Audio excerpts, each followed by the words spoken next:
여러분은 우유하면 뭐가 가장 먼저 떠오르시나요? 다양한 치즈, 젖소들이 있는 목장, 초등학교 시절 우유급식, 어릴 적 따라 불렀던 우유송? 그만큼 우유는 우리 일상에서 굉장히 익숙한 식품인데요. 문득 이런 생각이 듭니다. 우유는 대체 언제부터 우리가 먹을 수 있는 식품으로 활용되었을까요? 오늘은 우유의 역사부터 우유로 만들 수 있는 다양한 식품들까지 알아보고자 합니다.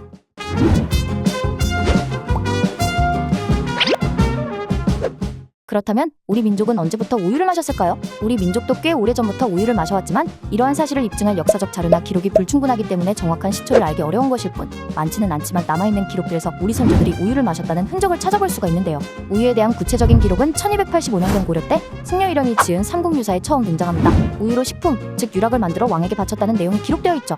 이어 조선왕조실록에도 우유는 등장하는데요. 세종대왕은 건강이 나빠진 형님 양녕대군을 위하여 콩이나 쌀을 팔아 우유를 짜는 젖소를 짜서 먹이도록 하였다라고 기록되어 있습니다. 하지만 기록된 내용들을 보면 알 수 있듯이 우유는 귀족 같은 특수층에서만 이용할 수 있었는데요. 당시 우유의 생산량이나 소비량은 제한되어 있어 희귀식품으로 취급되었기 때문에 일반 백성들은 먹을 수가 없었다는 슬픈 사실. 그러나 시대가 바뀌고 현대사회에 이르면서 우유는 우리 일상에 가까워져 갔습니다. 희귀식품이었던 우유는 1960년대에 들어와 생산량이 증가하고 유제품도 개발되면서 모두가 먹을 수 있는 식품으로 대중화되기 시작했는데요. 우유에는 인체에 필수적인 영양성분이 가득하다는 사실 여러분도 잘 알고 계실 텐데요. 우유에 들어있는 지방이나 단백질, 탄수화물인 유당 등은 인체에 있어 에너지 공급원이 되고요. 특히 유단백의 경우 필수 아미노산을 균형 있게 함유하고 있어 다양한 비타민뿐만 아니라 칼륨, 칼슘, 마그네슘, 인, 나트륨 등의 미네랄 함량이 풍부하기 때문에 우유가 대표적인 영양식품으로 자리 잡게 된 것이죠. 덕분에 지금까지도 성장기 아이들에게 필수 식품으로 불리고 있는데요. 요즘은 유치원과 초등학교, 중학교, 고등학교에서 신청자에 한해 우유를 공급하지만 영상을 보는 분들 중 우유급식을 경험한 분들도 꽤나 있으실 겁니다. 불과 몇 년 전까지만 해도 우유는 급식이라고 불릴 만큼 교육기관의 필수 과정인 식품이었으니까요. 청소년기 칼슘 섭취는 성장에 매우 중요한데 우유급식은 단순히 학교에서 우유를 제공한다의 의미를 넘어 장기적으로 청소년기 학생들이 우유를 먹는 습관을 기르게 한다는 점에서 중요성이 꽤나 남달랐다고 볼 수 있습니다.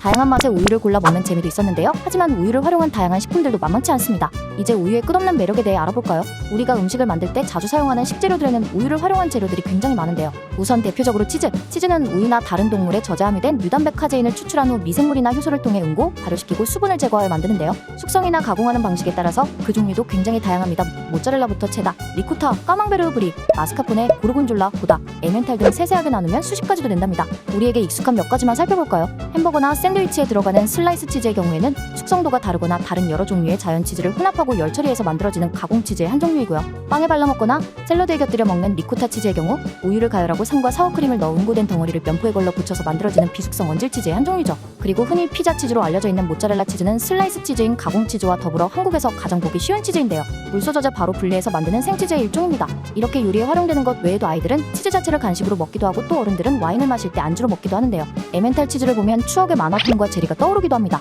치즈뿐만이 아닙니다. 치즈만큼 흔하게 쓰이는 식재료로 버터 역시 빼놓을 수 없는데요. 버터는 우유 속 지방을 모아서 고체의 형태로 가공한 것입니다. 일반 버터는 주로 빵을 만드는 베이킹 과정에서 활용하거나 빵에 발라 먹는데요. 버터도 종류가 다양하답니다. 몇 가지만 살펴보자면 풍부한 풍미로 알려진 부드러운 버터로는 원이버터, 소금 함량을 조절하기 위한 재료로 쓰는 무염 버터 등이 있고 인도의 기라는 정제 버터도 있는데요. 버터를 끓여 수분을 제거하고 순수 지방만 남긴 것으로 기버터로 알려진 이 정제 버터는 무려 3000년 동안이나 인도 요리에서 매우 중요한 역할을 담당해왔다고 합니다. 치즈, 버터뿐만 아니라 유산균을 이용하고 우유를 발효시킨 식품, 요거트도 빼놓을 수 없겠죠.